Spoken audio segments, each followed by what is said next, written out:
Okay, so now we are going towards the cardiovascular anatomy. ठीक है, okay, सो cardiovascular anatomy में सबसे पहले हम हार्ट के एनाटमी जो है उसको डिस्कस करेंगे। तो हार्ट के एनाटमी में क्या होता है कि जो लेफ़्ट एट्रियम होता है, it is the most posterior part of the heart. ठीक है, तो left atrium is the most posterior part of the heart. This is an MCQ point. ठीक है, इसको आप मार्क कर लें। लेफ्ट एट्रियम जो है अगर इनलार्ज हो जाएगा, ठीक है, तो वो क्या करेगा कि वो कंप्रेस करता है अंडरलाइंग स्ट्रक्चर्स को। अगर वो इसोफेगस को कंप्रेस करेगा तो वो डिस्फेजिया कॉज करेगा, that is difficulty in swallowing. अगर वो हमारे पास लेफ्ट रिकरेंट लेरेंजियल नर्व को कंप्रेस करेगा तो वो हार्सनेस ऑफ वॉइस कॉज करेगा। ठीक है, और उसको हम क्या कहते हैं, उसको हम कहते हैं ऑर्टिनर सिंड्रोम। ठीक है, so when ever there is enlargement of the left atrium and it is compressing the left recurrent laryngeal nerve causing the hoarseness of voice, this is called as Ortner syndrome. This can be asked in an MCQ. ठीक है, so this is an important line, इसको mark कर लें आप। ठीक है, next हमारे पास आता है कि left atrium most posterior part है और right ventricle is the most anterior part of the heart. ठीक है, एंड मोस्ट कॉमनली जो इंजर्ड होता है ट्रॉमा के अंदर वो राइट वेंट्रिकल होता है। ठीक है, मोस्ट पोस्टीरियर पार्ट पूछा रहेगा तो left atrium, most anterior part पूछा रहेगा तो right ventricle, most commonly damage during trauma तो राइट वेंट्रिकल होगा। ठीक है, ऑर्टनर सिंड्रोम जो है या डिस्फेजिया या hoarseness of voice is caused by the enlargement of the left atrium. ठीक है, जो लेफ्ट वेंट्रिकल होता है वो it is about 2/3 and right ventricle is about 1/3 of the inferior और द डायफ्रेगमेटिक कार्डियक सरफेस। ठीक है, अब इसमें क्या है कि ये जो हमारी फ़र्स्ट एड है इसमें बहुत जो है ना वो कम हमारे पास एनाटमी जो है उसको उन्होंने डिस्कस किया। ठीक है, हम एनाटमी को मज़ीद डिटेल से भी देखेंगे। ठीक है, तो सर्फेसेस ऑफ द हार्ट जो है वो, और जो हमारे पास बॉर्डर्स ऑफ द हार्ट हैं, ठीक है, और कौन कौन से स्ट्रक्चर्स उनको कंट्रीब्यूट कर रहे होते हैं, ठीक है, इसको मैं डिटेल में आगे डिस्कस करूँगी। ठीक है, अभी हम पहले जो इस बुक के अंदर है उसको कवर कर लेते हैं। ठीक है, एनाटॉमी का पोर्शन, देन आपको सेपरेटली फ्रॉम माय नोट्स जो है वो मैं एडिशनल पॉइंट्स ऐड करा दूँगी। ठीक है, तो इसमें से आपने 2 पॉइंट्स को मार्क कर लिया। Left atrium most posterior part है, right ventricle is the most anterior part, most commonly injured during trauma right ventricle, dysphagia, hoarseness of voice या ऑर्टनर सिंड्रोम के नाम से आ सकते हैं due to enlargement of the left atrium compressing the underlying structures. Next हमारे पास आ जाता है पेरिकार्डियम। पेरिकार्डियम जो होती है उसकी 3 लेयर्स होती हैं। फ्रॉम आउटसाइड टू इनसाइड हम मूव करेंगे तो पेरिकार्डियम की 3 लेयर्स होती हैं।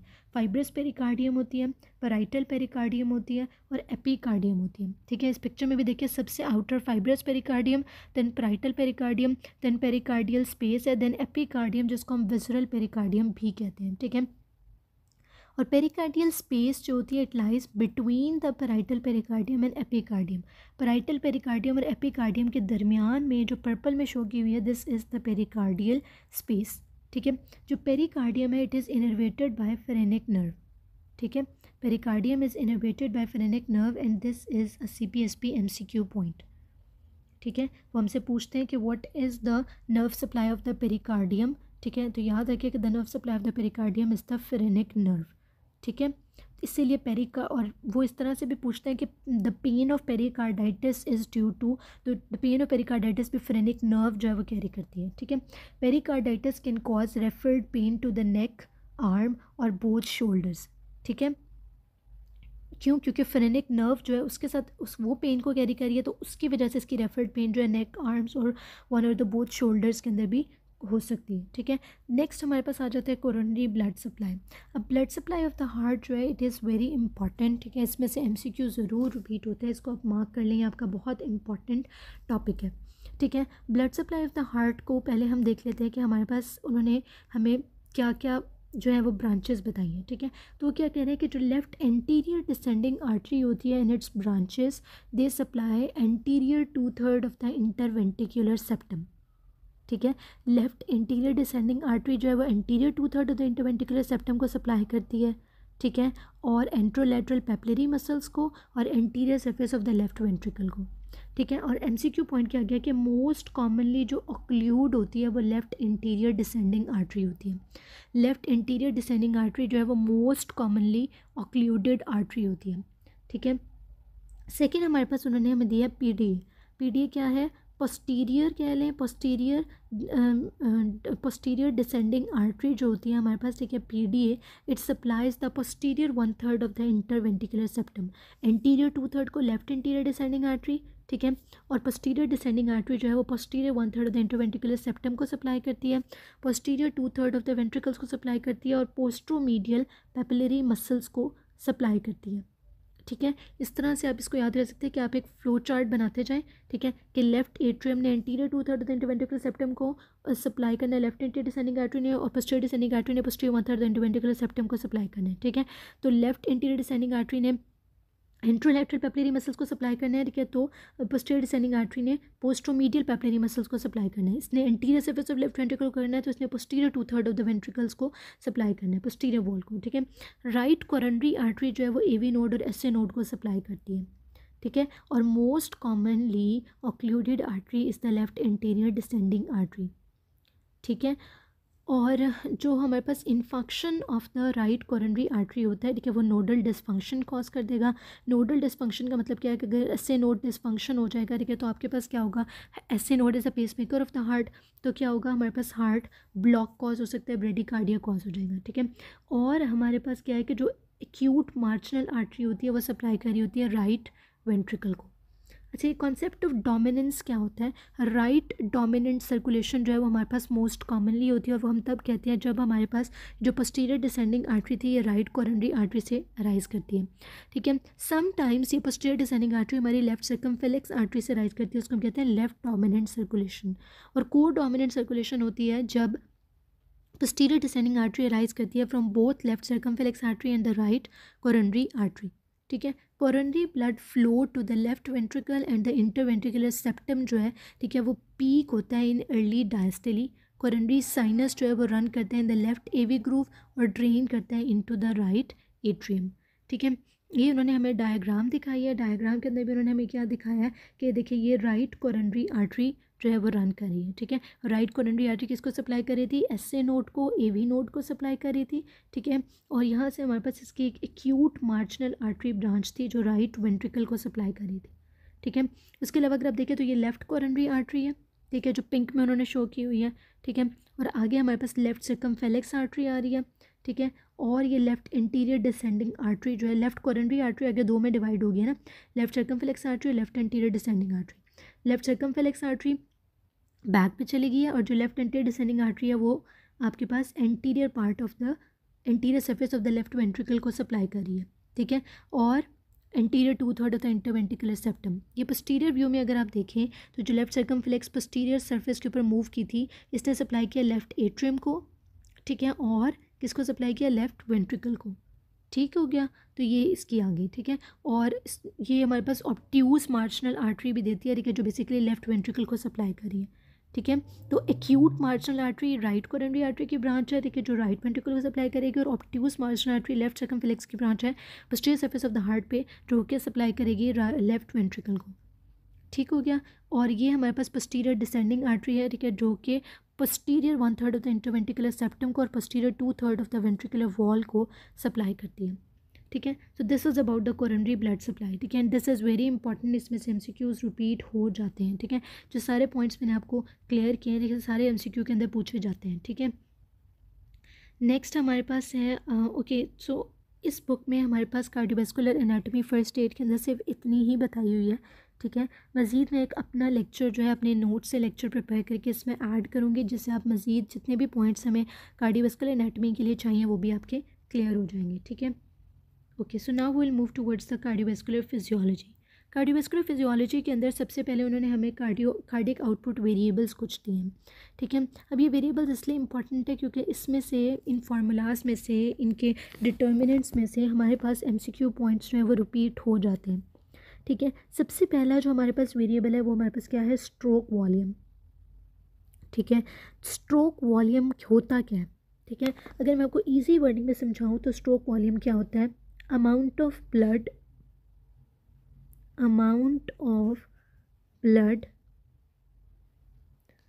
that is pumped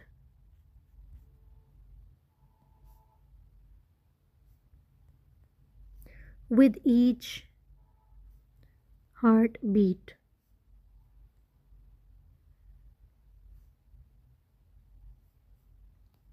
ठीक है। तो स्ट्रोक वॉल्यूम क्या है? It is the amount of blood that is pumped out of the heart with each heartbeat. In simple words कि हर दफ़ा जब आपका हार्ट जो है वो बीट करता है तो वो कितना वॉल्यूम ऑफ ब्लड जो है, ठीक है, वो हार्ट से बाहर निकलता है। This is the stroke volume. Stroke volume तो अब ये किस पे डिपेंड करेगा? ये कॉन्ट्रैक्टिलिटी पे डिपेंड करेगा। जितना ज़्यादा स्ट्रॉन्गली हार्ट कॉन्ट्रैक्ट करेगा उतना ज़्यादा स्ट्रोक वॉल्यूम होगा, ठीक है। ये प्री लोड पे डिपेंड करेगा। प्री लोड क्या होता है? प्री लोड होता है कि कितनी फिलिंग हुई हुई है, ठीक है, वेंट्रिकल्स की, कितनी filling of the ventricle, ventricle में कितना अमाउंट ऑफ ब्लड है। जितना ज़्यादा वेंट्रिकल में ब्लड होगा उतना ज़्यादा, ठीक है, वो जो है पंप करेगा, उतना ज़्यादा आउटपुट होगा, उतना ज़्यादा स्ट्रोक वॉल्यूम होगा, ठीक है। और थर्ड फैक्टर जो उसको इफेक्ट करता है वो आफ्टर लोड है। आफ्टर लोड क्या होता है? आफ्टर लोड बेसिकली अगर सिंपल वर्ड्स में मैं आपको बताऊँ तो आफ्टर लोड जो है वो रेजिस्टेंस होती है जो कि फेस होती है जब ब्लड हार्ट से बाहर पंप करने के लिए, ठीक है, जो वेसल्स में रेजिस्टेंस होती है, दिस इज़ आफ्टर लोड। तो जितनी कम आफ्टर लोड होगा, जितना कम रेजिस्टेंस होगी, उतना ज़्यादा ब्लड पंप होगा आउट ऑफ द हार्ट, तो उतना ज़्यादा स्ट्रोक वॉल्यूम होगा, ठीक है। तो कॉन्ट्रैक्टिलिटी का और प्री लोड का डायरेक्ट रिलेशन हो गया स्ट्रोक वॉल्यूम से। जितनी ज़्यादा कॉन्ट्रैक्टिलिटी, जितना ज़्यादा प्री लोड, उतना ज़्यादा स्ट्रोक वॉल्यूम। और आफ्टर लोड का इन्वर्स रिलेशन हो गया, जितना कम आफ्टर लोड उतना ज़्यादा स्ट्रोक वॉल्यूम, ठीक है। आगे उन्होंने हमें एक पॉइंट दिया स्ट्रोक वर्क का। स्ट्रोक वर्क क्या होता है कि the work that is done by the ventricle to eject stroke volume. Stroke volume को प्रोड्यूस करने के लिए वेंट्रिकल्स जितना काम कर रही होती हैं उसको हम कहते हैं स्ट्रोक वर्क, ठीक है। स्ट्रोक वर्क जो है वो आपके पास डायरेक्टली प्रोपोर्शनल होता है to the stroke volume multiply by mean arterial pressure, ठीक है। तो क्या होता है कि जब हार्ट फेल हो रहा होता है, जो फेलिंग हार्ट होता है, ठीक है, ऑब्वियसली वो प्रॉपरली कॉन्ट्रैक्ट नहीं कर पा रहा, वो प्रॉपरली फिल नहीं हो रहा, उसका सिस्टोलिक या डायस्टोलिक जो भी डिसफंक्शन है, ठीक है, जब हार्ट फेलियर हो रहा होता है तो स्ट्रोक वॉल्यूम डिक्रीज हो जाता है। दोनों रीजंस की वजह से, आइदर हार्ट प्रॉपरली कॉन्ट्रैक्ट नहीं कर पा रहा, ठीक है, जो कि हमारे पास होता है सिस्टोलिक डिसफंक्शन, या फिर हार्ट जो है वो प्रॉपरली रिलैक्स नहीं कर रहा था कि उसमें अमाउंट ऑफ ब्लड जो है वो प्रॉपरली वो फिल नहीं हो रहा, that is the diastolic dysfunction. दोनों वजह से अल्टीमेटली हमारा स्ट्रोक वॉल्यूम ने कम हो जाना है। सो this is the concept of stroke volume, ठीक है। इसको कौन कौन से फैक्टर्स इफेक्ट कर रहे होते हैं, ठीक है, और ये क्या होता है, ठीक है। आई होप ये आपको क्लियर होगा, ठीक है। नेक्स्ट हमारे पास कॉन्सेप्ट है कॉन्ट्रैक्टिलिटी का। कॉन्ट्रैक्टिलिटी के बारे में मैं आपको इसको रीड करने से पहले एक जनरल जो है वो पॉइंट बता देती हूँ, एक टिप बता देती हूँ। कॉन्ट्रैक्टिलिटी के बारे में भी हमने जो है वो डिस्कस किया कि जितनी ज़्यादा कॉन्ट्रैक्टिलिटी होगी उतना ज़्यादा स्ट्रोक वॉल्यूम होगा। जितना ज़ोर से हार्ट कॉन्ट्रैक्ट करेगा उतना ज़्यादा ब्लड हार्ट से बाहर निकलेगा, उतना ज़्यादा आउटपुट होगा, उतना ज़्यादा स्ट्रोक वॉल्यूम होगा, ठीक है। अब जो हमारा सिंपैथेटिक सिस्टम होता है, ठीक है, जो हमारा सिंपैथेटिक सिस्टम होता है, ऑब्वियसली वो क्या करता है कि वो हमारे हार्ट की कॉन्ट्रैक्टिलिटी को इंक्रीज़ करता है। इंक्रीज़ कॉन्ट्रैक्टिलिटी होती है, इंक्रीज़ हार्ट रेट होता है, इंक्रीज़ कार्डियक आउटपुट होता है। यहाँ पर उन्होंने हमें वो मैकेनिज़्म बताया है जिसके थ्रू हमारे पास बेसिकली सिंपैथेटिक सिस्टम जो है वो कॉन्ट्रैक्टिलिटी को इंक्रीज़ करता है, ठीक है। तो क्या होता है कि जो कैटकोलामीन्स होते हैं, ठीक है, जिसमें एपिनेफ्रीन होता है, नॉर एपिनेफ्रीन होता है या डोपामीन होते हैं, ठीक है। जो कैटकोलामीन्स होते हैं, एपिनेफ्रीन, नॉर एपिनेफ्रीन, वो क्या करते हैं, जो बीटा 1 रिसेप्टर्स हार्ट में होते हैं उनको स्टिमुलेट करते हैं, ठीक है। प्रोटीन काइनेज ए को एक्टिवेट करते हैं, ठीक है। फॉस्फोलैम्बिन फॉस्फोराइलेशन करते हैं, कैल्शियम एटीपीएस एक्टिवेट होता है, कैल्शियम की स्टोरेज बढ़ जाती है। जितना ज़्यादा कैल्शियम सार्कोप्लाज्मिक रेटिकुलम में स्टोर होगा उतना ज़्यादा क्या होगा, कॉन्ट्रैक्टिलिटी होगी, ठीक है। तो जितना ज़्यादा कैल्शियम हमारे पास स्टोर्ड होगा और कितना ज़्यादा रिलीज ऑफ कैल्शियम होगा, जितना ज़्यादा इंट्रासेलुलर कैल्शियम होगा उतनी ज़्यादा कॉन्ट्रैक्टिलिटी होगी, ठीक है। तो ये इन्होंने मैकेनिज्म बता दिया कि कैटकोलामीन्स जो है वो किस तरह से एक्ट कर रहे होते हैं, ठीक है। लास्ट पे एक पॉइंट है हमारे पास डाइजॉक्सिन, ठीक है। ये हमारे पास एमसीक्यूज़ में पूछा जाता है, mechanism of action of digoxin क्या होता है, ठीक है। ये हमारे पास एमसीक्यूज़ में रिपीट होता है। तो डाइजॉक्सिन जो है वो ब्लॉक करता है सोडियम पोटेशियम पंप को। जब वो सोडियम पोटेशियम पंप को ब्लॉक कर देगा तो क्या होगा कि अब सोडियम जो है वो आउटवर्ड बाहर नहीं मूव करे, पोटेशियम इनवर्ड नहीं आ रहा, तो इंट्रासेलुलर सोडियम इंक्रीज़ हो जाएगा। इंट्रासेलुलर सोडियम इंक्रीज़ हो जाएगा, सोडियम कैल्शियम एक्सचेंजर की एक्टिविटी कम हो जाएगी, ठीक है। तो क्या हो जाएगा, जब उसकी एक्टिविटी कम हो जाएगी तो इंट्रासेलुलर कैल्शियम जो अल्टीमेटली इंक्रीज़ हो जाएगा, ठीक है। और अगेन फिर जितना ज़्यादा कैल्शियम होगा, जितना इंट्रासेलुलर कैल्शियम ज़्यादा होगा उतनी कॉन्ट्रैक्टिलिटी ज़्यादा होगी। तो दोनों के मैकेनिज्म्स याद रखें, कैटकोलामीन्स ने किस तरह से एक्ट किया हमारे पास, और डाइजॉक्सिन जो है वो किस तरह से एक्ट करता है। आगे उन्होंने हमें बताया है कि कॉन्ट्रैक्टिलिटी एंड स्ट्रोक वॉल्यूम जो है वो डिक्रीज़ होते हैं विद कौन कौन से फैक्टर्स हैं जो आपके कॉन्ट्रैक्टिलिटी को कम करते हैं, ठीक है। ऑब्वियसली जो पैरासिम्पैथेटिक सिस्टम एक्टिवेट होगा तो कॉन्ट्रैक्टिलिटी कम होगी, ठीक है। और कुछ डिजीज़ और कुछ कंडीशंस है जो कॉन्ट्रैक्टिलिटी को कम करती हैं, और जब कॉन्ट्रैक्टिलिटी कम होगी तो हमने अभी पढ़ा कि कॉन्ट्रैक्टिलिटी का स्ट्रोक वॉल्यूम के साथ डायरेक्ट रिलेशन है, तो स्ट्रोक वॉल्यूम भी कम हो जाएगा, ठीक है। अब हमारे पास क्या होता है, बीटा ब्लॉकर्स जो होते हैं वो साइक्लिक एमपी को कम कर देते हैं, कॉन्ट्रैक्टिलिटी को कम करते हैं। Heart failure with systolic dysfunction inability to contract properly, ठीक है। तो उसकी वजह से भी कॉन्ट्रैक्टिलिटी कम हो जाएगी, स्ट्रोक वॉल्यूम कम होगा, एसिडोसिस की वजह से, हाइपोक्सिया हाइपरकैप्निया की वजह से, और नॉन डायहाइड्रोपिरिडीन कैल्शियम चैनल ब्लॉकर्स की वजह से, ठीक है। Next concept is pre load. Pre load क्या होता है, प्री लोड मैंने आपको पहले भी बताया, प्री लोड है कि हार्ट के अंदर कितना अमाउंट ऑफ ब्लड जो है वो फिल हो रहा है, ठीक है, कितना ब्लड उसके अंदर एंटर हो रहा है, ठीक है। जितना ज़्यादा हार्ट प्रॉपरली रिलैक्स करेगा, जितना ज़्यादा वेंट्रिकल्स प्रॉपरली रिलैक्स करेंगे उतना उनमें filling of the blood properly होगी। जितने वो रिजिड होंगे उतनी उसमें फिलिंग प्रॉपर नहीं होगी और उतना ज़्यादा प्री लोड कम होगा, ठीक है। तो प्री लोड जो है वो हमारे पास होता है एंड डायस्टोलिक वॉल्यूम, यानी कि diastole that is relaxation phase के एंड पे कितना वॉल्यूम ऑफ ब्लड हमारे वेंट्रिकल्स में प्रेजेंट था, वो एंड डायस्टोलिक वॉल्यूम है। जितने वेंट्रिकल्स रिलैक्सड होंगे उतना ज़्यादा ब्लड वेंट्रिकल्स में प्रेजेंट होगा, जितना ज़्यादा एंड डायस्टोलिक वॉल्यूम होगा उतना ज़्यादा प्री लोड होगा, और जितना ज़्यादा प्री लोड होगा उतना ज़्यादा स्ट्रोक वॉल्यूम होगा, ठीक है। तो ये हमारे पास MCQ पॉइंट्स में पूछा जाता है, इसको मार्क कर लें, this is an MCQ point, ठीक है। MCQ पॉइंट क्या है कि preload depend on end diastolic volume, ठीक है, और end diastolic volume depends on venous return, ठीक है। Preload depend upon end diastolic volume और end diastolic volume depend upon the venous return, ठीक है। आगे उन्होंने हमें एक पॉइंट दिया कि जो वेनस वेजोडाइलेटर्स होते हैं वो प्री लोड को कम करते हैं, ठीक है, ऑब्वियसली, ठीक है। जो वीनो डायलेटर होंगे वो क्या करेंगे, वेन्स को डायलेट कर देंगे। जब वेन्स डायलेट हो जाएंगी तो वेनस रिटर्न डिक्रीज़ हो जाएगा, वेनस रिटर्न कम हो जाएगा तो एंडास्टोलिक वॉल्यूम कम हो जाएगा, एंडास्टोलिक वॉल्यूम कम हो जाएगा तो प्री लोड कम हो जाएगा। आफ्टर लोड, जैसे मैंने पहले आपको बताया कि it is the resistance that is offered by the vessels, ठीक है, to the flow of the blood out of the heart.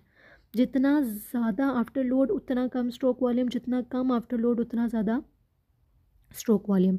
जितनी रेजिस्टेंस कम होगी, जितनी मुश्किल कम होगी उतना ज़्यादा ब्लड पंप हो जाएगा, जितनी रेजिस्टेंस ज़्यादा यानी मुश्किल ज़्यादा होगी, वेसल रेजिस्ट करिए कि ब्लड को बाहर नहीं निकलने देगी, उतना ज़्यादा स्ट्रोक वॉल्यूम कम होगा, ठीक है। And this is an MCQ point, afterload is approximated by mean arterial pressure. Mark this is a CPSP MCQ point, ठीक है, दैट आफ्टर लोड किससे एस्टिमेट होता है, बाय मीन आर्टीरियल प्रेशर। आगे वही बात जो मैंने आपको पहले बताई कि जितना ज़्यादा हमारे पास वॉल टेंशन होगी, लेप्लेस लॉ यहाँ पर एप्लीकेबल है, जितनी ज़्यादा वॉल टेंशन होगी, जितना ज़्यादा प्रेशर होगा उतना ज़्यादा आफ्टर लोड होगा, ठीक है। जितना ज़्यादा प्रेशर होगा उतना ज़्यादा आफ्टर लोड होगा, ठीक है। तो हमारे पास क्या होता है कि जो लेफ़्ट वेंट्रिकल होता है, ठीक है, वो जब हमारे पास आफ्टर लोड यानी रेजिस्टेंस ज़्यादा होगी, ठीक है, तो लेफ़्ट वेंट्रिकल उसको कॉम्पनसेट कैसे करेगा, ठीक है। तो लेफ़्ट वेंट्रिकल क्या करेगा कि उसकी जितनी ज़्यादा लेफ़्ट वेंट्रिकल को रेजिस्टेंस फेस करनी पड़ेगी ब्लड को बाहर पंप करने के लिए, ठीक है, उसके रिजल्ट में लेफ़्ट वेंट्रिकल की हाइपरट्रॉफी हो जाएगी। This is again an MCQ point, ठीक है। हार्ट के अंदर ये बात आप याद रख लें, हार्ट के अंदर हमेशा हमारे पास हाइपरट्रॉफी होती है ड्यू टू हाइपरटेंशन और ड्यू टू एनी कॉज, ठीक है, जिसकी वजह से जो रेजिस्टेंस प्रोवाइड कर रहा है और left ventricle has difficulty in pumping the blood, ठीक है, तो लेफ्ट वेंट्रिकल हाइपरट्रॉफी होगी। कभी भी आपने लेफ्ट वेंट्रिकल या हार्ट के बारे में पूछा जाए तो हाइपरप्लेजिया को चूज़ नहीं करना, हमेशा क्या होगा, in response to wall stress, ठीक है, आपके पास हाइपरट्रॉफी होगी, नेवर हाइपरप्लेजिया, ठीक है। तो लेफ्ट वेंट्रिकल कॉम्पनसेट करता है for increase afterload by thickening hypertrophy in response to, in order to decrease the wall stress. जितनी ज़्यादा हाइपरट्रॉफी हो जाएगी वॉल स्ट्रेस जो है वो कम हो जाएगा, ठीक है। जैसे हमने पढ़ा है कि जो वीनस वेजोडाइलेटर्स होते हैं वो प्रीलोड को कम करते हैं, तो अगर आप आर्टीरियल वेजोडाइलेटर्स दे दें, ठीक है, जो यूटा या पल्मोनरी आर्टरी जो उसको डायलेट कर देंगे, रेजिस्टेंस को कम कर देंगे, तो वो आफ्टर लोड को कम कर देंगी, ठीक है। तो ACE इनहिबिटर्स और ARBs ये डिक्रीज़ करते हैं बोथ प्री लोड और आफ्टर लोड को। This is again an MCQ point, ठीक है। जो बोथ प्री लोड और आफ्टर लोड को डिक्रीज़ करते हैं वो एस इनहिबिटर्स ARBs होते हैं, ठीक है। और इसके अलावा अपने पॉइंट क्या याद रखना है कि जो क्रोनिक हाइपरटेंशन होती है वो मीन आर्टीरियल प्रेशर इंक्रीज़ करती है। और अभी मैंने आपको बताया कि मीन आर्टीरियल प्रेशर जो था, देखिए आफ्टर लोड को हम अप्रॉक्सीमेट कर रहे थे बाय मीन आर्टीरियल प्रेशर, और अल्टीमेटली लेफ्ट वेंट्रिकल किस तरह से कॉम्पनसेट करेगा, बाय अंडरगोइंग हाइपरट्रॉफी, ठीक है। तो I hope the concept of pre load and after load will be clear now. Pre load कितना वॉल्यूम ऑफ ब्लड जो है वो आपके वेंट्रिकल्स में प्रेजेंट है at the end of diastole, इस पर डिपेंड करता है। आफ्टर लोड वो रेजिस्टेंस है, देखिए, जो कि वेसल्स ऑफर कर रही हैं ब्लड को पंप होने से प्रिवेंट करती हैं, कि ब्लड जो है वो आउटपुट ऑफ द हार्ट को डिक्रीज़ करती हैं, ठीक है। कार्डियक ऑक्सीजन डिमांड, ठीक है, हार्ट की मसल्स की ऑक्सीजन डिमांड किस किस फैक्टर के ऊपर डिपेंड करती है। तो जो मायोकार्डियल ऑक्सीजन डिमांड होती है वो इंक्रीज़ हो जाती है by increase in contractility, by increase afterload, by increase heart rate and increase diameter of ventricles. ये चारों पॉइंट्स को आपने रेक्टिफाई करना है, ठीक है। ये हमारे पास MCQ के अंदर रिपीट होते हैं, इसको रेक्टिफाई करना है। ये बहुत इंपॉर्टेंट पॉइंट्स है। Contractility, afterload, heart rate, diameter of ventricle increase होगा तो मायोकार्डियल ऑक्सीजन डिमांड बढ़ जाएगी, ठीक है। और अगेन वही जो पहले हमने डिस्कस किया कि लेप्लेस लॉ के अकॉर्डिंग क्या होता है, वॉल टेंशन होता है प्रेशर इनटू रेडियस, ठीक है। और वॉल स्ट्रेस का फॉर्मूला क्या है, pressure into radius over 2 into wall thickness, ठीक है। तो ये अपने पॉइंट्स जो है वो याद रख लेने हैं कि cardiac oxygen demand depend upon contractility, afterload, heart rate और diameter of the ventricles. Next हमारे पास है कार्डिक आउटपुट इक्वेशंस, ठीक है। अब ये कार्डिक आउटपुट इक्वेशंस क्या होती हैं, ठीक है। ये बेसिकली हमारे पास सबसे पहले स्ट्रोक वॉल्यूम का फॉर्मूला दिया हुआ है, stroke volume and diastolic volume minus and systolic volume. ये फार्मूलाज आपने याद रख लेने, ठीक है। इजेक्शन फ्रिक्शन क्या होता है, stroke volume divided by and diastolic volume is the ejection friction. और स्ट्रोक वॉल्यूम क्या था, and diastolic volume minus and systolic volume, वो फॉर्मूला आपने पुट किया divided by and diastolic volume. तो इजेक्शन फ्रिक्शन का फॉर्मूला ओपन करेंगे तो ये वाला फॉर्मूला भी इजेक्शन फ्रिक्शन का फॉर्मूला है। और इजेक्शन फ्रिक्शन क्या होता है, it is the index of ventricular contractility that is decreased in systolic heart failure, ठीक है। इजेक्शन फ्रिक्शन क्या होता है, it is the index of ventricular contractility, ठीक है, कि वेंट्रिकल्स किस तरह से वेंट्रिकल की कॉन्ट्रैक्टिलिटी जो है वो कितनी है।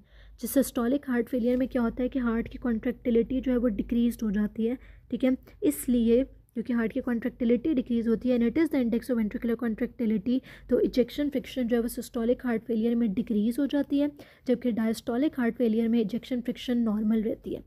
इसीलिए हम जब लिखते हैं कि heart failure with reduced ejection friction, आप हार्ट फेलियर का टॉपिक हम पढ़ेंगे तो हम देखेंगे कि दो टाइप्स हार्ट फेलियर हैं। विद रिड्यूस्ड इजेक्शन फ्रिक्शन वो सिस्टोलिक होता है, ठीक है, वो सिस्टोलिक हार्ट फेलियर होता है। जबकि heart failure with normal ejection friction जो होता है वो हमारे पास कौन सा होता है, डायस्टोलिक हार्ट फेलियर होता है। Clear, okay. सो और नॉर्मल हमारी इजेक्शन फ्रिक्शन कितनी होती है, 50 to 70% जो है वो हमारी नॉर्मल इजेक्शन फ्रिक्शन होती है। नेक्स्ट हमारे पास है कार्डिक आउटपुट। कार्डिक आउटपुट का क्या फॉर्मूला होता है, cardiac output is equal to stroke volume into heart rate, ठीक है। According to the Fick's principle cardiac output क्या होता है कि rate of oxygen consumption divided by arterial oxygen content minus venous oxygen content, ठीक है। अब हमारे पास क्या होता है कि जब हम एक्सरसाइज करते हैं तो अर्ली स्टेजेस ऑफ एक्सरसाइजेस में कार्डिक आउटपुट मेंटेन होता है किस तरह से कि अर्ली स्टेजेस में हार्ट रेट इंक्रीज़ होता है, स्ट्रोक वॉल्यूम भी इंक्रीज़ हो जाता है। लेटर स्टेजेस में आपके पास क्या होता है कि जो हार्ट रेट होता है it continues to increase, tachycardia होता रहता है, हार्ट रेट इंक्रीज़ होता है, लेकिन स्ट्रोक वॉल्यूम क्या होता है, ये प्लेट्यू स्टेज पे चला जाता है, ठीक है। और कार्डिक आउटपुट मेंटेन होता है by increase in heart rate only, ठीक है। सो this is an MCQ point कि अर्ली स्टेजेस ऑफ एक्सरसाइज में कार्डिक आउटपुट में हार्ट रेट भी इंक्रीज़ होता है, स्ट्रोक वॉल्यूम भी इंक्रीज़ होता है, तो कार्डिक आउटपुट भी इंक्रीज़ होता है। लेटर स्टेजेस में कार्डिक आउटपुट मेंटेन होता है by increase in heart rate only, क्योंकि स्ट्रोक वॉल्यूम क्या हो गया, कांस्टेंट हो जाएगा, प्लेटू स्टेज पे चला जाएगा, ठीक है।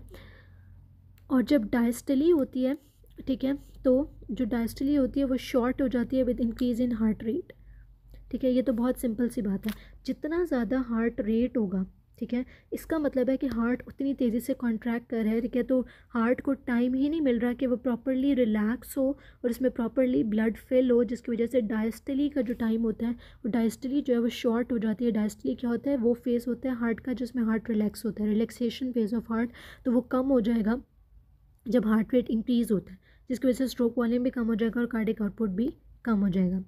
Next concept is pulse pressure. Pulse pressure आपके पास क्या होता है, पल्स प्रेशर होता है systolic blood pressure minus the diastolic blood pressure, ठीक है। पल्स प्रेशर जो है वो आपका डायरेक्टली प्रोपोर्शनल होता है टू स्ट्रोक वॉल्यूम।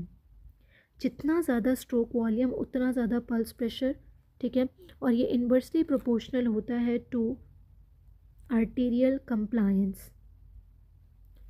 यानी कि कंप्लायंस का मतलब क्या होता है कि कितना अमाउंट ऑफ ब्लड जो है वो अपने अंदर एकोमोडेट कर सकता है, दिस इज़ कंप्लायंस, ठीक है। तो आर्टीरियल कंप्लायंस जितनी ज़्यादा होगी स्ट्रोक वॉल्यूम उतना पल्स प्रेशर उतना कम हो जाएगा, और आर्टीरियल कंप्लायंस जितनी कम होगी पल्स प्रेशर उतना ज़्यादा होगा, ठीक है। उसके बाद उन्होंने हमें कुछ कॉजेज़ दिए हुए, इनको आपने याद करना है, ठीक है। पल्स प्रेशर इंक्रीज़ कब होता है और डिक्रीज़ कब होता है। एओर्टिक रिगर्जिटेशन में, एओर्टिक स्टिफनिंग में, ठीक है, ऑब्स्ट्रक्टिव स्लीप एपनिया में, हाई आउटपुट स्टेट में जो पल्स प्रेशर है वो इंक्रीज़ हो जाता है, और aortic stenosis, cardiogenic shock, cardiac tamponade में, हार्ट फेलियर के अंदर पल्स प्रेशर डिक्रीज़ हो जाता है, ठीक है। तो पल्स प्रेशर का फॉर्मूला जो है इट इज़ इम्पॉर्टेंट, ठीक है, कि systolic blood pressure minus the diastolic blood pressure. Next is the mean arterial pressure. Mean arterial pressure क्या होता है, मीन आर्टीरियल प्रेशर होता है cardiac output into total peripheral resistance, ठीक है। तो मीन आर्टीरियल प्रेशर के दो फार्मूलाज हैं, ठीक है। रेस्टिंग हार्ट रेट के ऊपर 2/3 of the diastolic blood pressure plus 1/3 of the systolic blood pressure जो है is the mean arterial pressure, या फिर diastolic blood pressure plus 1/3 of the pulse pressure is the mean arterial pressure, ठीक है। तो ये सारे फार्मूलाज जो हैं, ठीक है, ये इंपॉर्टेंट है कार्डिक आउटपुट इक्वेशंस, ठीक है, ये आपने याद करने हैं, ये MCQs में आते हैं, ठीक है। सो नेक्स्ट हमारे पास कॉन्सेप्ट है स्टार्लिंग कर्व्स का, या फिर जिसको हम क्या कहते हैं Frank Starling law of heart होता है, ठीक है। तो बेसिकली जो स्टार्लिंग कर्व्स या फ्रैंक स्टार्लिंग लॉ होता है, ठीक है, ये हमें रिलेशनशिप बताता है बिटवीन प्री लोड, ठीक है, it illustrate the relationship between pre load and stroke volume, ठीक है, और कार्डिक आउटपुट, ठीक है। तो द स्टार्लिंग कर्व्स और the Frank Starling law illustrate the relationship between pre load and stroke volume और कार्डिक आउटपुट, ठीक है। स्टार्लिंग लॉ जो है वो हमें बेसिकली ये बताता है कि हमारा हार्ट जो है, ठीक है, वो अपनी पंपिंग एबिलिटी को किस तरह से जो है वो पंपिंग एबिलिटी को किस तरह से चेंज करता है depending upon the volume of the blood returning to it, ठीक है। कभी हार्ट की तरफ ज़्यादा ब्लड आ रहा होता है, कभी हार्ट की तरफ कम ब्लड आ रहा होता है, ठीक है। तो हार्ट अपनी जो पंपिंग एबिलिटी है वो किस तरह से चेंज करता है, ठीक है, ताकि वो एकोमोडेट कर सके जितना भी वॉल्यूम ऑफ ब्लड हार्ट में रिटर्न हो रहा है वो हमारे पास according to the Frank Starling law होता है, ठीक है। तो basically it tells us about the relationship between, ठीक है, जो हमारे पास अमाउंट ऑफ ब्लड रिटर्न हो रहा है to the heart that is the preload, ठीक है, और किस तरह से वो अकोमोडेट करेगी या पम्प करेगी ब्लड को, यानी कि आउटपुट को मेंटेन करेगी जो कि हमारे पास होता है स्ट्रोक वॉल्यूम या cardiac output. So it tell us the relationship between preload stroke volume और कार्डियक आउटपुट, ठीक है। सो बेसिकली हमारे पास क्या होता है फ्रैंक स्टार्लिंग मैकेनिज़्म के अकॉर्डिंग, ठीक है, इसको इन ईजी वर्ड्स में आपको बताती हूँ कि फ्रैंक स्टार्लिंग मैकेनिज़्म कहता है कि as the preload increases, ठीक है, जब प्री लोड इंक्रीज़ होता है तो इंक्रीज स्ट्रेच होता है ऑन मायोकार्डियल फाइबर्स, ठीक है, इंक्रीज स्ट्रेच होता है ऑन मायोकार्डियल फाइबर्स, ठीक है। जैसे प्रीलोड इंक्रीज़ होता है तो stretching of the myocardial fibres जो है वो ज़्यादा हो जाती है, ठीक है।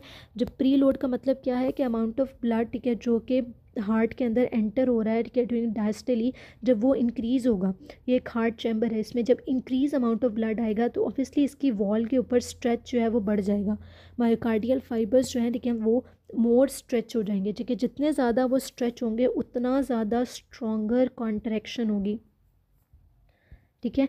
जितना ज़्यादा मायोकार्डियल फाइबर स्ट्रेच होंगे उतनी ज़्यादा स्ट्रॉन्गर कॉन्ट्रैक्शन होंगी, जितनी ज़्यादा स्ट्रॉन्गर कॉन्ट्रैक्शन होगी उतना ज़्यादा कार्डिक आउटपुट और स्ट्रोक वॉल्यूम जो है वो इंक्रीज़ हो जाएगा। So this is according to the Frank Starling mechanism. I hope मैं आपको ये क्लियर कर सकी हूँ कि जितना ज़्यादा प्रीलोड होगा उतना ज़्यादा मायोकार्डियल फाइबर्स पे स्ट्रेच इंक्रीज़ होगी, जितनी ज़्यादा मायोकार्डियल फाइबर्स पे स्ट्रेच इंक्रीज़ होगी उतनी ज़्यादा फोर्सफुली हार्ट कॉन्ट्रैक्ट करेगा और उतना ही ज़्यादा ब्लड हार्ट से बाहर पंप होगा, उतना ही ज़्यादा आउटपुट होगा। जितना ज़्यादा ब्लड हार्ट के अंदर आया था उतना ही ज़्यादा स्ट्रोक वॉल्यूम होगा। ठीक है, तो ये जो मैकेनिज़्म है फ्रैंक स्टार्लिंग मैकेनिज़्म, ये इंश्योर करता है that the cardiac output matches the venous return. ठीक है, और प्रिवेंट करता है ब्लड को from pooling into the circulation. It prevents the blood from pooling in circulation. ठीक है, ये ब्लड को सर्कुलेशन में पूल नहीं होने देता। किस तरह से कि जितना ब्लड हार्ट के अंदर आता है उतना ही ज़्यादा ब्लड हार्ट से बाहर पंप होता है। ठीक है, तो एक कांस्टेंट अमाउंट जो है उसको इंश्योर करता है, उसको मेंटेन करता है और पूलिंग नहीं होने देता इन द सर्कुलेशन। ठीक है, अब यहाँ पर हम इसको रीड कर लेते हैं। Force of contraction is proportional to the end diastolic length of the cardiac muscle fibre preload. जैसे मैंने आपको बताया कि जितना यहाँ पे वो क्या कह रहे हैं कि फोर्स ऑफ कंट्रैक्शन डिपेंड करेगी कि कितना प्रीलोड है। जितना ज़्यादा प्रीलोड होगा उतना मायोकार्डियल फाइबर स्ट्रेच होंगे, उतना ज़्यादा फोर्स ऑफ कंट्रैक्शन होंगे, उतना ज़्यादा कार्डिक आउटपुट या स्ट्रोक वॉल्यूम होगा। ठीक है, आगे उन्होंने हमें बताया फैक्टर्स जो कि कॉन्ट्रैक्टिलिटी को इंक्रीज़ करते हैं। जैसे हमने प्रीवियसली भी डिस्कस किया, कैटकोलामीन्स जो है बीटा-1 रिसेप्टर्स के ऊपर एक्ट करते हैं, हार्ट की कॉन्ट्रैक्टिलिटी को इंक्रीज़ करते हैं। पॉजिटिव आइनोट्रोपिक ड्रग्स जिसमें हमने डाइजॉक्सिन का मैकेनिज्म पढ़ा था कि वो सोडियम पोटेशियम पंप को इनहिबिट करती है, इंट्रासेलुलर सोडियम को इंक्रीज़ करती है, फिर सोडियम कैल्शियम एक्सचेंजर की एक्टिविटी कम करके इंट्रासेलुलर कैल्शियम को इंक्रीज़ करती है। इस तरह से आइनोट्रोपिक ड्रग में डोब्यूटामेन, मेलानोन है। ठीक है, वो और कॉन्ट्रैक्टिलिटी डिक्रीज़ होती है with the loss of functional myocardium. जैसे मायोकार्डियल इन्फंक्शन के अंदर फंक्शनल मायोकार्डियम कम हो जाता है। बीटा ब्लॉकर्स के अंदर नॉन डाइहाइड्रोपिरिडीन जो कैल्शियम चैनल ब्लॉकर्स होते हैं वो, और हार्ट फेलियर। ठीक है, तो ये हमारे पास देखिए प्री लोड और स्ट्रोक वॉल्यूम के दरमियान जो है वो रिलेशन जो है हमें इसकी कर्व जो है वो शो कर रही है। This is normal exercise stage. ठीक है, ये नॉर्मल रेस्टिंग स्टेट के अंदर है। ठीक है, ये heart failure plus positive inotropic drug का इफेक्ट है। ठीक है, अगर आप इस तरह से देखें तो आप देख सकते हैं कि ये हमारे पास जो कर्व है, ठीक है, इसकी जो ये कर्व जो है ये हमारे पास इसकी ये डिक्रीज़ हो रही है। ठीक है, कर्व जो है, ठीक है, जब हम जो नॉर्मल हमारे पास एक्सरसाइजिंग सिचुएशन थी उसमें हमारा कार्डिक आउटपुट बढ़ा हुआ था, रेस्टिंग स्टेट में थोड़ा सा कम हुआ। हार्ट फेलियर आइनोट्रोपिक ड्रग में, ठीक है, जो है पॉजिटिव आइनोट्रोपिक ड्रग में उससे थोड़ा सा कम हुआ। लेकिन जब हार्ट बिल्कुल फेल हो गया, ठीक है, जिस वक्त आपके पास हार्ट फेलियर हो गया, ठीक है, तो प्री लोड कम हो जाएगा। जब प्री लोड कम हो जाएगा तो ultimately stroke volume, cardiac output भी कम हो जाएगा। ठीक है, तो हमारे पास उस तरह से ये डिक्रीज़ करिए कर्व। ठीक है, सो नॉर्मली हमारे पास क्या होता है कि जो शेप ऑफ द कर्व होती है वो हमारे पास कौन सी शेप होती है, सिग्मोइडल शेप कर्व होती है। ठीक है, यहाँ पे भी अगर आप देखें ये, तो this is sigmoidal shape curve. ठीक है, तो ये सिग्मोइडल शेप कर्व होती है। ठीक है, लेकिन जब हमारे पास हार्ट फेलियर होता है तो स्टार्लिंग कर्व जो है वो शिफ्ट हो जाती है डाउनवर्ड और मोर फ्लैटेंड हो जाती है। ठीक है, ये नॉर्मल हमारे पास सिग्मोइड कर्व थी और ये देखिए ये हार्ट फेलियर की है। ठीक है, ये अल्टीमेटली ये क्या हो रहा है, ग्रेजुअली ये डाउनवर्ड भी मूव कर गई है और ये मोर फ्लैट भी हो जाती हैं as compare to normal.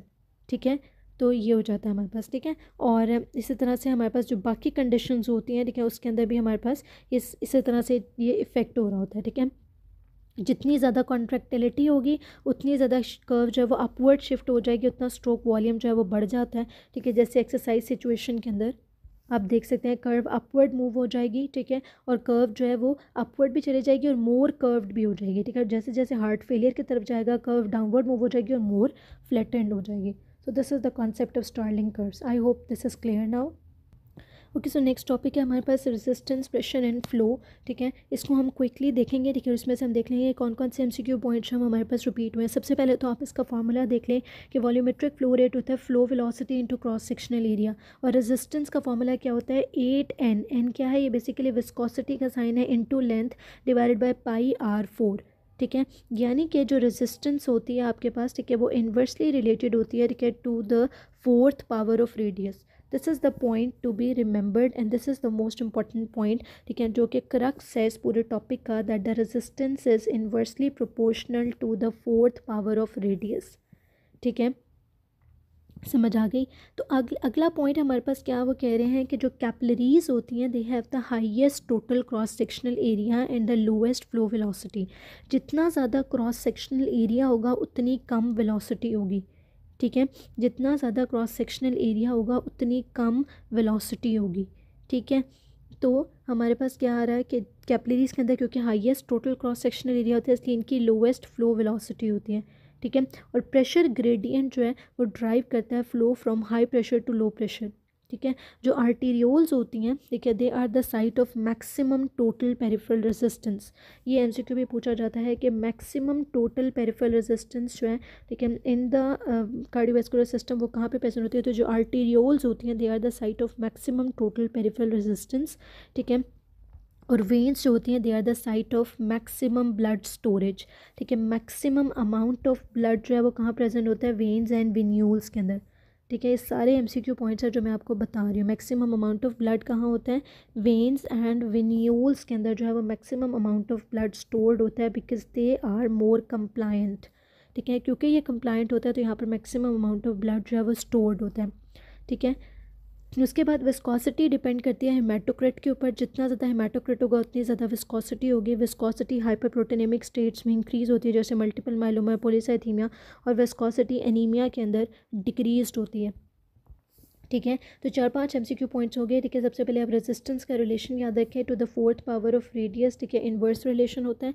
Number 2 आप याद रखें कि कैपिलरीज के अंदर हाईएस्ट क्रॉस सेक्शनल एरिया होता है। ठीक है, थर्ड आप याद रखें कि जो प्रेशर ग्रेडियंट फ्लो होता है, ठीक है, वो फ्लो करता है from high pressure to low pressure. Arterioles जो है उनमें मैक्सिमम टोटल पेरिफेरल रेजिस्टेंस है। वेन्स जो होती हैं they are the site of maximum blood storage. Viscosity haematocrit के ऊपर डिपेंड करती है। विस्कोसिटी जो है वो पॉलीसाइथीमिया, जब आपके पास आरबीसी ज़्यादा होते हैं, ठीक है, हमारे पास हेमाटोक्रिट बढ़ जाता है, ठीक है, तो उसमें विस्कोसिटी भी इंक्रीज़ होती है। हाइपरप्रोटीनेमिक स्टेट में विस्कोसिटी एनीमिया में डिक्रीज होती है। एक और कॉन्सेप्ट यहाँ पर उन्होंने हमें दिया है कि resistance of the vessels in series and in parallel क्या होती है। ठीक है, सीरीज़ में जब हम वेसल्स को अरेंज करते हैं तो हमारे पास रेजिस्टेंस क्या होती है कि the total resistance is the sum of their individual resistances. R T total resistance is the sum of their individual resistance R1 + R2 + R3। जबकि जब हम वेसल्स को अरेंज करते हैं इन पैरेलल और हम उनकी रेजिस्टेंस देखते हैं, ठीक है, तो टोटल रेजिस्टेंस जो होती है, ठीक है, वो सम होती है ऑफ देयर रेसिप्रोकल। ठीक है, यानी कि 1/R1 + 1/R2 + 1/R3, ठीक है, इन्वर्स के लिए या रेसिप्रोकल के लिए, ठीक है, उनका सम होती है। ठीक है, that is when the resistance is present in parallel. तो इसमें से जो पॉइंट आपने याद रखना है पैरेलल रेजिस्टेंस या फिर जो हमारी जो है सीरीज़ रेजिस्टेंस में, वो क्या है कि पैरेलल रेजिस्टेंस का जो पॉइंट आपने याद रखना है वो ये है कि पैरेलल रेजिस्टेंस के अंदर क्या होता है कि when an artery is added in parallel, ठीक है, जब एक आर्टरी को हम पैरेलल के अंदर ऐड करते हैं तो जो टोटल रेजिस्टेंस होती है वो क्या होती है, टोटल रेजिस्टेंस डिक्रीज़ हो जाती है। ये पॉइंट नोट कर लें, टोटल रेजिस्टेंस डिक्रीज़ हो जाती है और जो प्रेशर होता है वो सेम रहता है। ठीक है, ये BRS फिजियोलॉजी से मैंने पॉइंट्स जो हैं वो ऐड किए हैं कि when the vessels are added in parallel, ठीक है, resistance of the vessels are added in parallel तो द टोटल रेजिस्टेंस डिक्रीजेस, ठीक है, and their pressure remains the same. Whereas when there is total resistance जो है of the vessels are calculated when the vessels are added in series, तो total resistance is the sum of their individual resistances। ठीक है, तो total resistance जो होती है वो increase हो जाती है। ठीक है, because it is the sum of their individual resistances। ठीक है, लेकिन जो pressure होता है वो decrease हो जाता है। ठीक है, so these are the points, ठीक है, which kept to be in mind। ठीक है, और लास्ट जो पॉइंट है, ये रेजिस्टेंस भी हमने कर लिया, प्रेशर की बात भी हमने कर ली कि प्रेशर जो है gradient from high pressure to low pressure होता है। जब आप वेसल्स को सीरीज़ में अरेंज करेंगे तो प्रेशर डिक्रीज़ होगा, जब हम उसको पैरेलल में अरेंज करेंगे तो प्रेशर रिमेन्स द सेम। ठीक है, अब फ़्लो का यहाँ पर उन्होंने जो है वो नहीं कुछ भी बताया हुआ फ़्लो के बारे में। ठीक है, तो फ़्लो के बारे में मैं आपको 2 पॉइंट्स जो है वो ऐड करवा देती हूँ कि जो बेसिकली हमारे पास फ़्लो होता है वो क्या होता है, लेमिनर फ़्लो होता है। 2 तरह का फ़्लो होता है। लेमिनर फ़्लो जो होता है वो स्ट्रीमलाइन फ़्लो होता है। ठीक है। लेमिनर फ्लो होता है स्ट्रीमलाइन फ्लो, यानी कि बिल्कुल नॉर्मली एक लाइन के अंदर फ्लो कर रहा है। दूसरा हमारे पास फ्लो होता है टर्बुलेंट फ्लो, ठीक है। टर्बुलेंट फ्लो कब होता है? जब हमारे पास हमारे ब्लड की विस्कोसिटी बढ़ जाती है, ठीक है, तो वो उसमें टर्बुलेंस जो है वो प्रोड्यूस होना शुरू हो जाती है, ठीक है। और जो आपकी नॉर्मल क्रोटोकोव साउंड्स होती हैं, ठीक है, जो कि हम auscultatory measurement of blood pressure से जब करते हैं तो हमें मिलती हैं, वो भी due to turbulent blood flow होती हैं, ठीक है। तो जो टर्बुलेंट ब्लड फ्लो होता है या फिर ब्लड फ्लो लेमिनर है या टर्बुलेंट है, ये हमें किस तरह से पता चलता है? इसको हम पता लगाने के लिए एक नंबर को कैलकुलेट करते हैं, which are called as Reynolds number, ठीक है। रायनॉल्ड नंबर जो है वो प्रिडिक्ट करता है either the blood flow will be laminar और टर्बुलेंट, ठीक है। जब रायनॉल्ड नंबर जो है वो इंक्रीज़ करता है तो टेंडेंसी फॉर टर्बुलेंस जो है वो भी इंक्रीज़ करती है। टेंडेंसी फॉर टर्बुलेंस क्या होती है? बढ़ जाती है। जितना ज़्यादा रेनॉल्ड नंबर होगा उतना ज़्यादा टेंडेंसी फॉर टर्बुलेंस बढ़ जाएगी, और जितनी ज़्यादा टेंडेंसी फॉर टर्बुलेंस होगी उतनी ज़्यादा वाइब्रेशंस प्रोड्यूस होंगी during the flow of blood, which are refer to as bruits, ठीक है। तो अब ये जो यहाँ लास्ट पे 2 पॉइंट्स उन्होंने लिखे हुए हैं, ठीक है, वो हमारे पास क्या है कि जो रेनॉल्ड नंबर है वो इंक्रीज होता है बाय द फॉलोइंग फैक्टर। जब जब ब्लड विस्कोसिटी जो है, ठीक है, वो जब ब्लड विस्कोसिटी डिक्रीज़ हो जाती है, जैसे कि जब हेमाटोक्रिट डिक्रीज़ होता है, यहाँ पे हमने क्या पढ़ा कि हेमाटोक्रिट डिक्रीज़ होगा तो ब्लड विस्कोसिटी डिक्रीज़ होगी, जैसे कि एनीमिया में तो रेनॉल्ड नंबर भी डिक्रीज़ हो जाएगा, टर्बुलेंस कम हो जाएगी। जब विस्कोसिटी इंक्रीज़ होती है जैसे हाइपरप्रोटीनेमिक स्टेट पॉलीसाइथीमिया के अंदर, ठीक है, तब हमारे पास क्या होता है कि ब्लड विस्कोसिटी बढ़ेगी, ठीक है, तो हमारे पास रेनॉल्ड्स नंबर बढ़ेगा और जो tendency for turbulence of the blood flow है वो भी इंक्रीज़ हो जाएगी, ठीक है। तो आई होप ये तीनों कॉन्सेप्ट जो है वो क्लियर हो गए होंगे कि रेजिस्टेंस क्या होता है, प्रेशर क्या होता है और फ्लो ऑफ ब्लड किस तरह का होता है, ठीक है, और किन फैक्टर्स से वो इफेक्ट होता है, ठीक है। नेक्स्ट टॉपिक हमारे पास है cardiac and vascular function curves, ठीक है। अब cardiac and vascular function curves को अंडरस्टैंड करने के लिए उन्होंने हमें जो नीचे पॉइंट्स दिए हैं हम उनको देखेंगे और साथ साथ हम ग्राफ को अंडरस्टैंड करेंगे, ठीक है। जो जो आपका फर्स्ट या ए वाला ग्राफ है, ठीक है, उसमें उन्होंने हमें आइनोट्रॉपी की बात की है। आइनोट्रॉपी क्या होता है? चेंज इन कॉन्ट्रैक्टिलिटी जो है वो आइनोट्रॉपी होती है आपकी, ठीक है। तो उसमें वो क्या कह रहे हैं, इफेक्ट क्या होता है कि changes in contractility alter the stroke volume. ये अभी हमने पढ़ा था कि जितना ज़्यादा स्ट्रांगली हार्ट कॉन्ट्रैक्ट करेगा उतना ज़्यादा स्ट्रोक वॉल्यूम होगा, जितना हार्ट प्रॉपरली कॉन्ट्रैक्ट नहीं करेगा उतना स्ट्रोक वॉल्यूम कम होगा, और स्ट्रोक वॉल्यूम जब ऑल्टर होगा तो अल्टीमेटली आपका कार्डियक आउटपुट जो है वो भी ऑल्टर होता है, ठीक है। तो दिस इज़ आइनोट्रोपी। इसका इफेक्ट क्या होता है कि चेंजेस इन कॉन्ट्रैक्टिलिटी ऑल्टर करेंगे स्ट्रोक वॉल्यूम को, वो ऑल्टर करेंगे कार्डियक आउटपुट या वेस्कुलर रेजिस्टेंस को और राइट एट्रियल प्रेशर को। एग्जाम्पल में वो हमें क्या कह रहे हैं कि जो कैटकोलामीन्स होते हैं आपको पता है कि वो हार्ट कॉन्ट्रैक्टिलिटी को इंक्रीज़ करते हैं। कैटकोलामीन्स, डोब्यूटामाइन, डाइजॉक्सिन और एक्सरसाइज जो है वो हार्ट की कॉन्ट्रैक्टिलिटी को इंक्रीज़ कर रहे हैं, ठीक है। अगर आप इस पॉइंट पे आके देखिए पॉइंट 1 के ऊपर, ठीक है, तो ये देखें कि ये यहाँ पर आपके पास क्या है, कार्डिक आउटपुट इंक्रीज़ हो रहा है, वेनस रिटर्न इंक्रीज़ हो रही है, ये ऊपर की तरफ कर्व मूव कर रही है। कार्डिक फंक्शन कर्व जो है, ठीक है, वो ऊपर की तरफ मूव कर रही है, कॉन्ट्रैक्टिलिटी बढ़ गई है। तो जब हमने कैटकोलामीन्स दिए, डोब्यूटामीन दिया या डाइजॉक्सिन, ठीक है, ड्रग दी या एक्सरसाइज की वजह से हार्ट की कॉन्ट्रैक्टिलिटी बढ़ेगी, ठीक है, यानी कि आइनोट्रॉपी बढ़ेगी, कार्डिक फंक्शन कर्व जो है वो अपवर्ड मूव कर जाएगी, ठीक है, वो मोर हायर पोजीशन की तरफ मूव कर जाएगी जो कि पॉइंट 1 के ऊपर है।